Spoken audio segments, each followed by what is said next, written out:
and welcome to this channel, Highly Sensitive Wisdom. My name is Susanna, and today's topic is a continuation of the previous two videos. So we'll keep talking about our food choices and the impacts of our food choices, both energetically and other kinds of consequences of our food choices. So today's video is called Who Decides What You Eat? And maybe you think like, well, I decide what I eat. Of course, who else would do that? And yeah, on the surface, that's what it looks like. But this channel is all about elevating human consciousness, spiritual awakening, spiritual growth, and becoming more aware of the reality of things. So no, you are not the only one deciding what you eat. There are tons of influences in your environment and in our societies and so forth that are exerting, power over you and influence over you to have you make certain food choices. So we will be talking in this video about mental programming, including subconscious programming, subconscious mind, right? So I recorded a previous video called Discovering Subconscious Reprogramming, and in that video I did summarize how subconscious programming works, because in order to reprogram something, first you need to know how the actual programming process happens, and the mechanism behind that. So I'll drop the link to that video in the description below if you haven't watched it yet, and I will also do a recap in this video because this is super important to understand before we read another passage in the very enlightening book, The World Peace Diet by Dr. Will Tuttle. This book has been with us for the last few videos, and I will quote another passage today to help us shed a light on what is truly going on under the surface. And if you haven't watched the previous two videos, I will also drop the links to them in the description below. So one is called You Are What You Eat, the energetics of food, and the other is Build Yourself Up with High Frequency Foods. So now we are diving into the process of decision making. So not so much the food itself, but the influences, the sources of influences that exert power over us and our decision making and our choices, that our choices are not as conscious or informed as we usually like to think. We like to think that we are, in the driver's seat in our lives, right? That we are the decision maker, that we are sovereign in our decisions. And in some cases that's true, in some cases not. And yeah, you'll soon know what I mean by that when we dig into this topic a bit deeper. So if you like this content, please subscribe to the channel, give the video a like, share your aha moments in the comment section so we can inspire and uplift each other, and also share this video with your loved ones so that more people can find this channel, be inspired, be empowered, and so that we can uplift each other, as a community. So thank you in advance for your participation. All right, so subconscious programming then. So so much of what's going on in our societies, in our Western contemporary societies, happen on a mind level. And that's also the case usually with food choices. Now, what we need to know about the mind is that mind is very easily manipulated. Very easily manipulated. And that's all due to a large extent to our ignorance about how the mind works. Because if we don't know how our mind works, then we also don't know how it can be influenced or manipulated, or what is being done to us, on a mental level. So we need to know first how our mind works before we look outwards, focus externally, see what's going on around us, right? So we all have a mind. The mind is not physical, it's a device. The brain is physical, that's a physical organ, but the mind is not physical, it's a device. And it's only, the conscious mind is only 1% our global mental capacity. The rest is subconscious and unconscious. So what we call the conscious mind, that's the rational part. That's the part we use when we are awake as opposed to being asleep. The subconscious is always on, it's always awake, so to speak. The conscious mind is the part of our mind that sleeps during the night when we are asleep.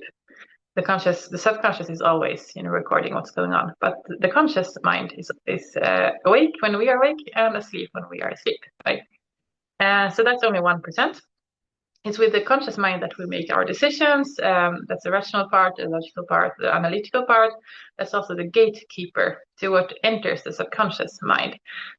So the conscious mind is the part that can truly be conscious, because that's where we can say, like, that's where we can apply our critical thinking, or say like, stop, I don't agree to this, or stop, I'm not sure what's happening here, I want to, to inform myself, or like putting barriers, right?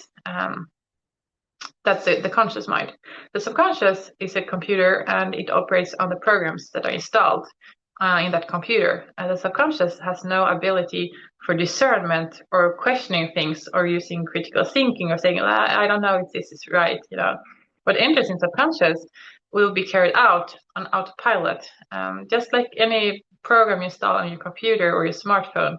If you install it, the device will carry it out because it's there, it's installed. And that can be, if we have programs that are life affirming, empowering, supportive programs, that is a great thing to have in your subconscious, because that means that you have to work less hard, you have to make less effort on a conscious level to get the results you want, because your subconscious will be, producing a lot of your results on autopilot. And that's also the power in subconscious reprogramming, and that's also why I'm so passionate about the belief code. Yeah, I'll also drop a link about belief code that links to my website if you want more information on the subconscious reprogramming part. So here, what I am going to express and discuss is more like how the process functions and the mechanism, and not so much the results of the reprogramming, right? Because that was a topic for another video, and I will record more videos about that specifically. What I want here is more discussing, to raise awareness about to what extent your food choices that you think are your own, and you think are conscious choices, or at least you think they are your own, and to a large extent they are not. They are the product of a lot of influences from external sources that you have no control or power over, but they have power over you. And that's why we need to understand how the mind works, right? So once things have entered subconscious, they will be repeated on autopilot, and that's why the subconscious has huge power over us. And most people have no idea what's in their subconscious, and some people don't even know they have a subconscious. Some people have no idea they have subconscious, and obviously, if you don't even know you have subconscious, how can you attempt to create the life you want, according to your desires and your ambitions and your vision and your purpose on this planet? If you don't even know you have one, or you don't know how it works, how can you create the life of your dreams? And you need to have that. You need to inform yourself about the subconscious and how it works, and what you can do to have your subconscious aligned with your vision for your life, right? So yeah, that's the subconscious is truly a double-edged sword, because when you have programs that support you and your vision, that's great. But when you have programs in there that don't support you, they will still carry out on autopilot and be sabotaging your conscious efforts. So a lot of influences that are around us, they manage to enter the subconscious for different reasons. And so there are different sources of the subconscious programming. An important source is what we inherit from our parents. So at the moment of conception, we don't only receive the material of DNA from them, we also receive inherited programming from them that will keep manifesting in our life, because we inherit it from them. We will also have things that come from outside sources called suggestions that enter our subconscious that, we really have no control over that. And usually those are sources that either are very, very repetitive, like they enter by force of repetition, right? Or because they come from sources, people, for instance, who have power over us, and also where there is strong emotional content, or strong emotional, context that will also accelerate the process of having it enter into the subconscious. So, for instance, on a collective scale, on a global scale, we have last century we had 2 world wars. You think that didn't affect the subconscious of virtually everyone, on the planet, every human on the planet? Of course, 2 world wars created massive destruction, created massive traumatization on a global scale. And what happens with trauma is that unresolved trauma are passed on to future generations. So parents pass on their unresolved trauma to their children. and then the children have to deal with those traumas. And if the children don't deal with them, and then they grow up, they become adults, they have children of their own, and they will pass on those traumas to their children, and so forth. And so there can be intergenerational trauma that go back many generations back. So we, as I said, we are not, no one is an island. We are all part of different contexts, social groups, communities, society at large. So we are all part of different social settings that have an impact on us. And and then also source of subconscious programming are our own conclusions from our life experiences. And there, as I said, it's important when we have a strong emotional context or strong emotional charge that will accelerate the creation of new subconscious programs. So these are the different kind of sources for subconscious programming. And then we also have other kinds of mental programming, usually through marketing, through images that are showing the people we want to become. So we identify with an image, but who says image says mental, it's mind based. And an image never counts for the entire truth or the entire reality. And that's only very superficial stuff and addresses superficial stuff that addresses our mind, right? And so, for instance, when you see images or pictures for ads, for instance, those images or pictures have been created specifically for us to identify with the people on that picture, and therefore influence our choices and our behavior in one way or another because of what we see in the picture and the conclusions that we draw from looking at that picture in the ad or the marketing, whatever format they use, So that's also a kind of mental programming. Very briefly, that is how it works, and then also our surroundings, our environment, our parents, our family of origin. If you're a parent yourself, and then you have noticed that sometimes your children don't obey you, what you say. You tell them to do something, and then they don't do it anyway, and you get irritated, like, you have to obey what I say. But you have to know that children learn much more from you, from your example, than from your words. So if they don't obey you, maybe you are not showing them with your example how they should behave or what they should do or what they should, what you expect from them. You have to show them with your example, and then they will imitate what they see you doing. They will not do something just because you tell them to do it. They do it because they see you doing it and giving the example.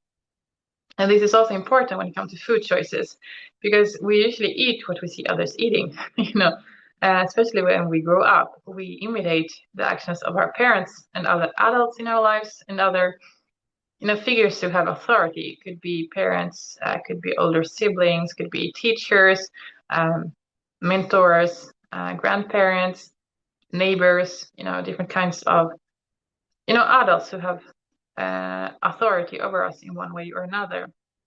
So children grow up, observing what the adults around them are doing, and not only with food, but with everything, drawing their conclusions from that and imitating what they are doing and doing the same. So when it comes to food choices, for instance, if all the people that you knew growing up eat in a certain way, then most likely it's that you will end up eating exactly the same way that they are, and that you will not question that, because that is how you have been programmed since childhood. So for instance, if you have never met a vegan and then suddenly a vegan appears, then that will seem strange to you, because that is not something you have seen, growing up or in your social contexts or whatever they were. And then you will question the vegan not for their choices, but for being different, like for having the courage to challenge the status quo or what you expect, So there's also this social pressure or group pressure, like you have to conform to the group and you have to do like everyone else. And that's also what makes it so difficult to change the world to be a better place, because as soon as you step out of the norm, the status quo, or the comfort zone of the masses, then you're seen as a threat, and you're like, oh, this person is different. This person, we have to be careful with this person. And people don't really they aren't really interested in knowing why this person's doing something different. Maybe they are doing something different because they have spent, large amounts of time informing themselves and becoming aware of topics that you are not aware of yet. That's why they do something differently, because they have informed themselves on the topic. But what the masses see is like, oh, this person is different. This person is doing something that we are not used to seeing people doing. So we have to be very aware of this person. This person may be a threat. We have to, keep this person a bit on a distance. That's the reaction from many people. And when you have that kind of reactions, and that is also mental programming that cause that kind of reactions. Because if you were neutral, then you would say, okay, we have a topic here that is super important, which is food choices, because that affects absolutely everything else, both in our bodies, our mind, our health, our mental clarity, our energy levels, the state of our environment on planet Earth. So many things are, defined to a large extent by our food choices. So we cannot take that lightly. We have to do our research and inform ourselves and make informed choices, conscious choices, not just a choice by default, like doing like everyone else, or just following along with our mental and cultural programming, but actually doing the research and find out for ourselves to make, a conscious, informed choice. And for that purpose, I will read a quote in the book, The World Peace Diet, by Dr. Will Tuttle, and it has a subtitle, Eating for Spiritual Health and Social Harmony. So if you have not watched previous videos, because I've already quoted a few times from this book, I just want to mention really quick that Will Tuttle, Ph.D., he holds a Ph.D. in education. He used to be a Zen monk. He's a very advanced meditator, and he has just amazing ability to connect the dots, seeing the bigger picture, connecting the dots, and he goes really deep in his analysis. So much insight in this book. I mean, such an enlightening book, and I don't say that lightly. Enlightening truly, it's your energetic frequency will elevate simply for the fact of reading this book and assimilating content, and then also obviously applying the information, implementing the information, because we just read it and, oh yeah, that's interesting, and then you continue living your life the same way you've already, always lived your life. Yeah, nothing will change. You also need to implement what you are learning. So I will quote from the chapter 4, Inheriting Our Food Choices. So this is, as I said, about the mental and cultural and social programming, so that we will default to certain kind of foods, and that our food choices are more choices by default than actual informed conscious choices stemming from us and from our level of consciousness, our awareness, and our informed it's usually, food choices are usually made by default. And here I will quote a bit over 2 pages, so stick with me. And in these 2 pages you will see and you will learn, maybe for the first time, who and what shape our food choices. And when our food choices are made by default, they don't come from us, they come from many others around us, but not from us. And also I want to mention that usually when we are a bit naive, we think that others have our best interests at heart. Most people don't. The only one you can be sure has your best interests at heart is God and yourself. If you have enough sense of self-worth and if you have enough sense of being worthy and deserving, of having the life that you would like to have, not everyone has that.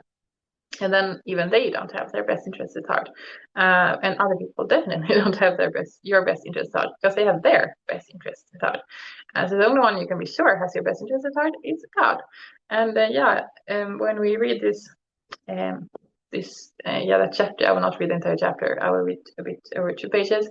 You will see that there are many agendas in our contemporary societies, our Western contemporary societies, that want us to not only influence our food choices, but they want to push us in a certain way to have certain outcomes that benefit certain kinds of industries.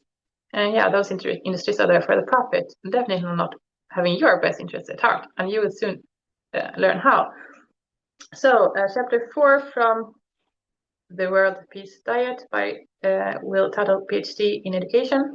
So the chapter is called Inheriting Our Food Choices. So, I quote, "We humans are highly sensitive to social pressure. We are surrounded by a culture of omnivorism as fish live surrounded by water. We like to fit in and be part of the group with which we identify. So we are unlikely to seriously examine the culturally pervasive practice of eating animal foods. Meals carry powerful social significance, and we fear that others might be hurt or offended or not like us if we go against the food status quo. We are aware that by not eating animal foods, we will be seen as threatening and implicitly criticizing the overwhelming majority of people around us who do eat them. Because we naturally want to please our friends, family, colleagues, and coworkers and be accepted by them. We know instinctively not to question such a primary practice as eating animal foods during the shared meals that are so basic to our relationships. Talking about how delicious the food is, sharing recipes, having cookouts together, going on fishing expeditions, traveling together, sharing favorite restaurants, relaxing, and enjoying the church barbecue. It's remarkable how our social lives revolve around shared food. And there is nothing more potentially disturbing to all this than rejecting the confining and killing of defenseless animals, which constitutes the foundation of our meals. There is nothing more subversive to a herding culture than refusing to view animals as commodities, or, more concretely, than refusing to eat animal foods. We know this in our bones, and the social pressure to fit in and eat what everyone eats is unremitting. On top of this social pressure is marketing pressure that comes directly from the animal food industries. The meat, dairy, and egg industries are notorious for aggressively marketing their products, targeting children and healthcare professionals in particular. It is well known, for example, that the dairy industry has been providing free educational materials to schools for decades that shamelessly promote dairy products. The animal food industries also cultivate cozy relationships with the professional nutritionist, dietitian, and medical associations by sponsoring programs and studies, and in other ways helping them financially.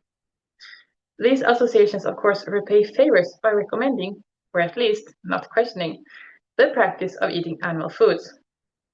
We are surrounded by media images and messages promoting the eating of flesh, milk products, and eggs. Meat-based fast food restaurants are ubiquitous in our cultural landscape, and they spend billions of dollars annually in advertising and promoting their products.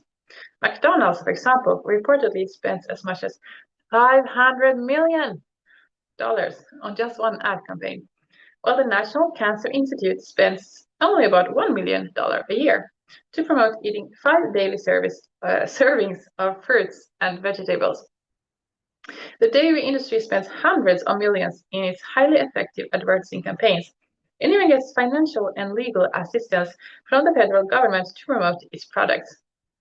Food is the largest US industry, and it is dominated by meat, dairy, and egg producers. As potential consumers, we're all being constantly bombarded with subtle and not so subtle messages to buy their products.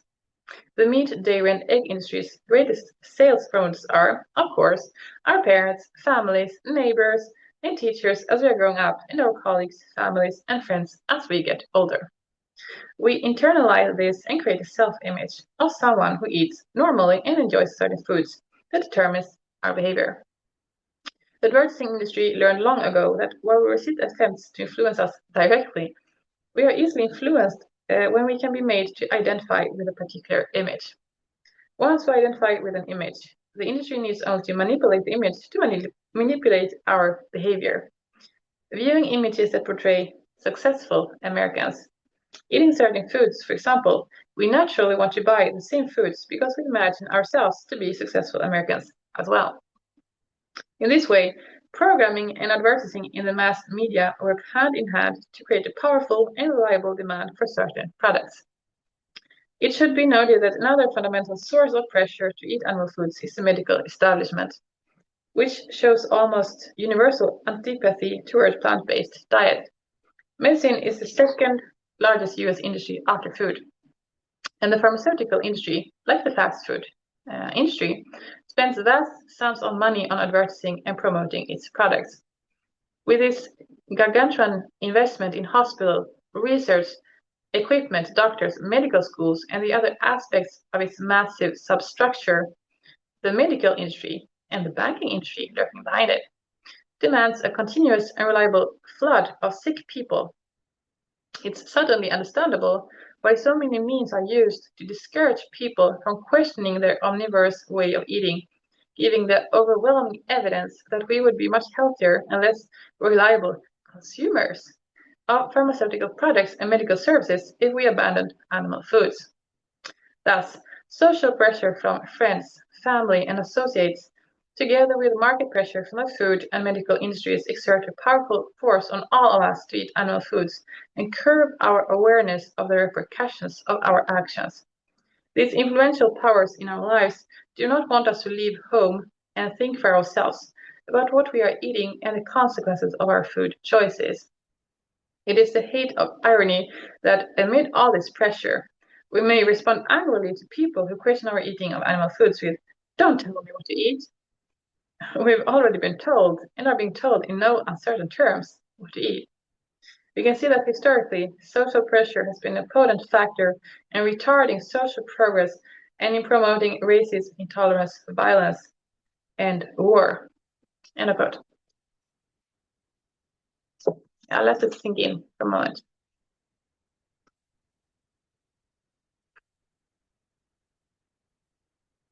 Yeah, you can even pause the video to ponder on this for a moment, or even, rewind the video if you want to watch or listen rather again to this quote, because it's contains so much very, very, very valuable information when it comes to awakening spiritually and becoming more aware of how we are being influenced massively all the time by all kinds of sources, because it's not just one or two sources. There are sources everywhere trying to influence our choices and influence us to have certain behaviors. As I said, including, as it says in the book, The World Peace Diet, including, massive ad campaigns for up to $500 million for one campaign. That's absurd amount of money just to make you eat fast food that doesn't add any value to your health, your body. Yeah, it's just a waste of time and energy to digest it. But yeah, obviously they profit from that, and not only the fast food industry, but also the medical establishment and other establishments that have a lot of power. And since we are all conditioned to bow to authority and to help powerful people and organizations and groups to remain in power, and then we question the ones who have the courage to go against the current, who have the courage to question status quo, who have the courage to do something different because they inform themselves. And then we kind of marginalize them instead. That's how powerful groups and powerful people stay in power, because they have so many supporters on lower levels of the social hierarchy to keep them there. And that, even though, and something I want to address also is that even if our food choices are largely made by default, that doesn't mean that we are immune to the consequences of those choices. Even if we didn't make those choices ourselves, we just follow along what everyone else is doing, or what we have seen adults in our lives doing while we are growing up. We still have to take the consequences of our choices. So if we get sick, yeah, we still have to deal with that sickness. If our energetic frequency stays low, because animal foods are extremely low in frequency, they are so close to death, and so many very disempowering, heavy energies because of the emotions of fear, panic, despair, terror, all those kinds of emotions that humans are not the only ones very arrogant to think that only humans can feel those emotions. No, animals feel them too.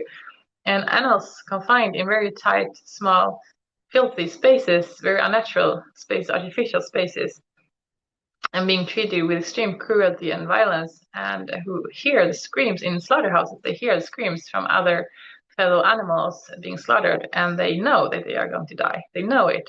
And yeah, they are terrorized, and how can you expect all those low vibrating frequencies of very heavy emotions just disappear? They don't disappear.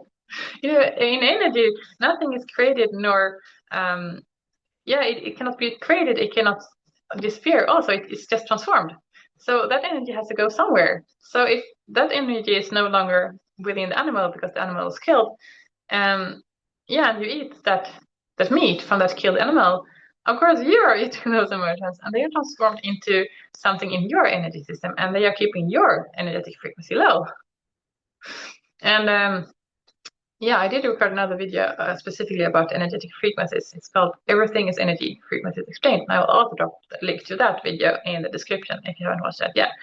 So everything is interconnected. When it comes to energy, everything is interconnected. Truly, no one is an island. Even if you think that we are so special and that we are so, I don't know, that we are special, or we are independent, or we are sovereign, or we are in a certain way, or we are conscious, or we are very aware, or we are very spiritual, or we are this or that.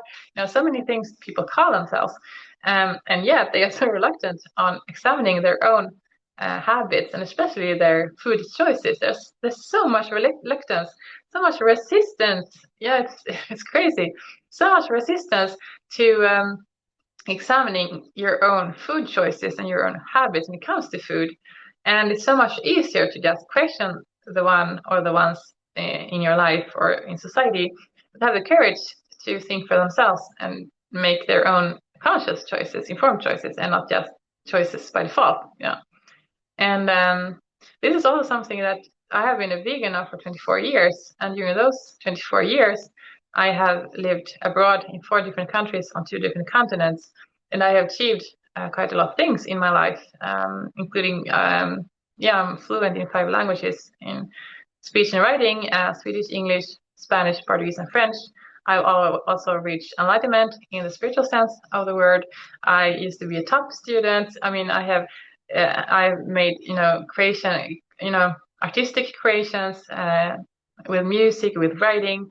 I have worked in different industries. I'm a healer now, helping people with subconscious reprogramming and other stuff to help them feel better and make, choices that allow them to live the life they want to create for themselves from an empowered space, and not by default, and not by just being run by the subconscious, but creating the life of their dreams, helping them to step into their power and take back their power and truly embody their full potential. It's super inspiring to see the transformation happening in my clients as sessions are progressing, and change the transformation starts to become visible, and just hearing them express what they're experiencing, and super inspirational. I've done a lot of things in my life so far, and I will keep going, of course, if God allows me to.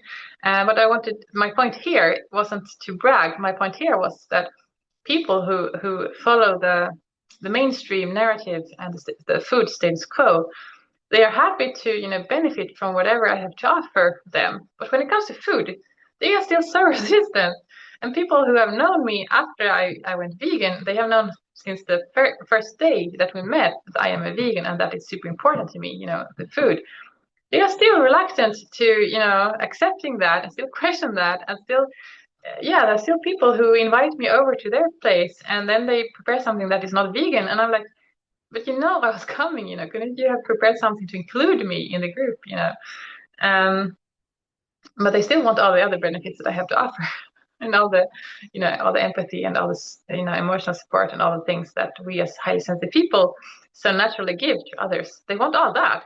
But when it comes to food, they still don't want to make an effort, to give me vegan food when I come visit, or eating vegan food in my presence to show me respect, because I do get offended when people eat, meat and dairy and stuff at my table because I am so aware where this comes from, and I'm so aware how much suffering that produces for animals and for the environment, for that matter. But still, they are so reluctant of accepting that aspect because it's so questioning to their status quo, their food status quo, and because status quo is so all over the place, it's really everywhere. It's so easy and cozy and comfortable to stay in that comfort zone and never questioning your food choices because everyone else is doing it. I'm just doing like everyone else. Then you have to take the consequences of that. Your energetic frequency will stay lower than it has to be because you are feeding your physical body, you're feeding the cells of your body with very low vibrating items, substances called food by the food industry and the marketing efforts that they put out there for everyone to see.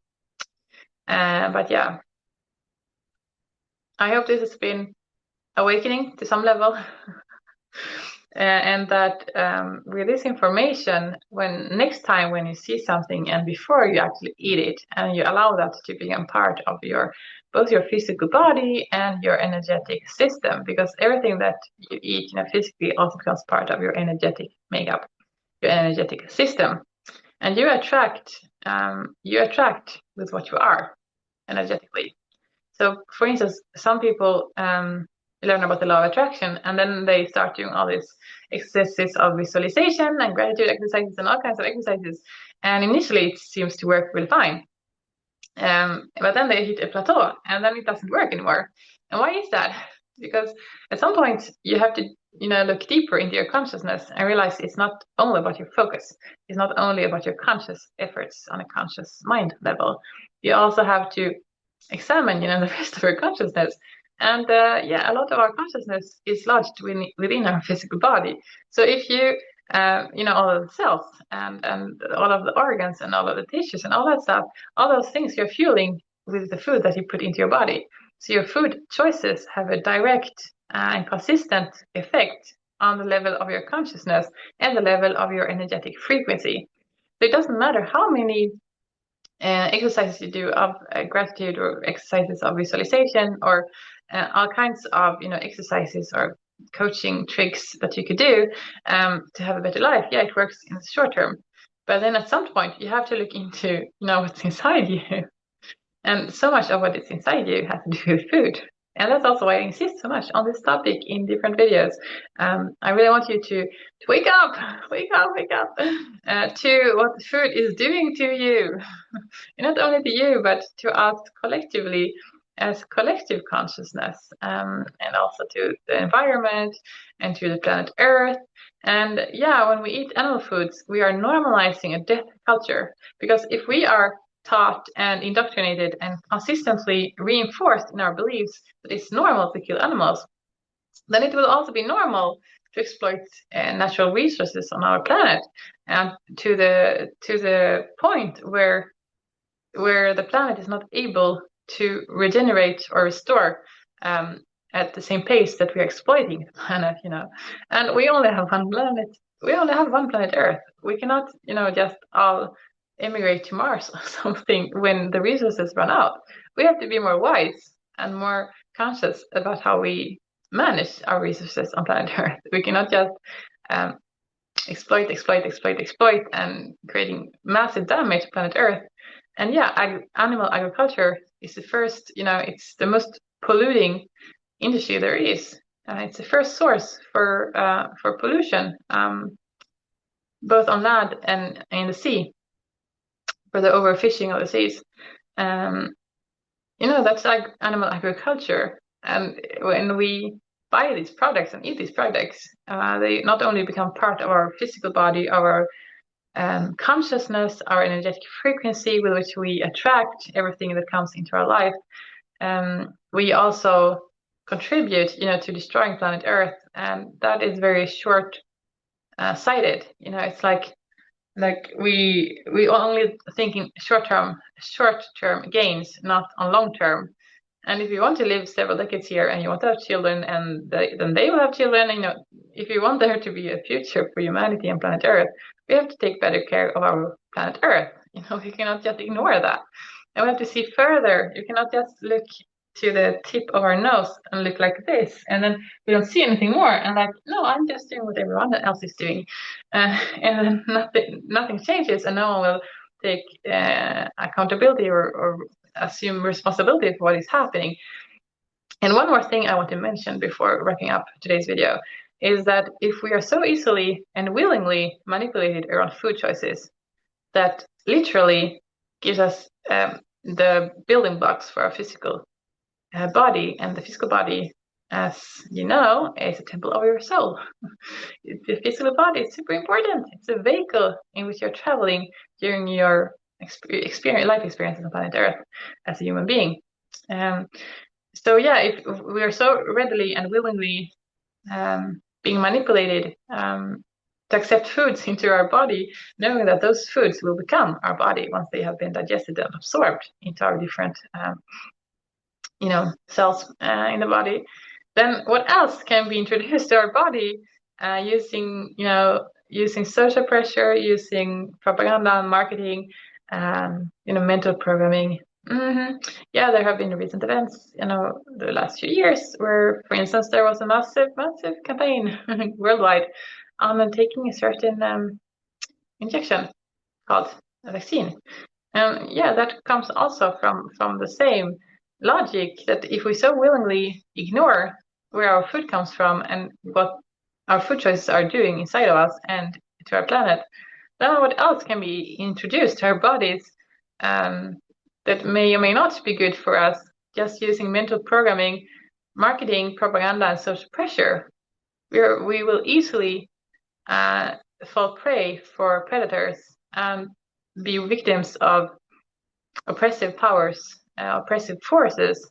We are so willingly, accepting anything into our body and so reluctant of examining our food choices. Everything starts there with the food, and from there, things can get a lot worse. They can get a lot worse, and they will if humanity doesn't wake up. There will be difficult times ahead. So you need to start waking up. And that's why I'm here sharing these informations and these insights and trying to inspire you and motivate you, to inform yourself on all levels. So yeah, I will wrap up the video now, otherwise it will be a bit long. And yeah, let me know what you learned from this video, and I will soon record more videos for you. So bye for now, take care, and see you soon.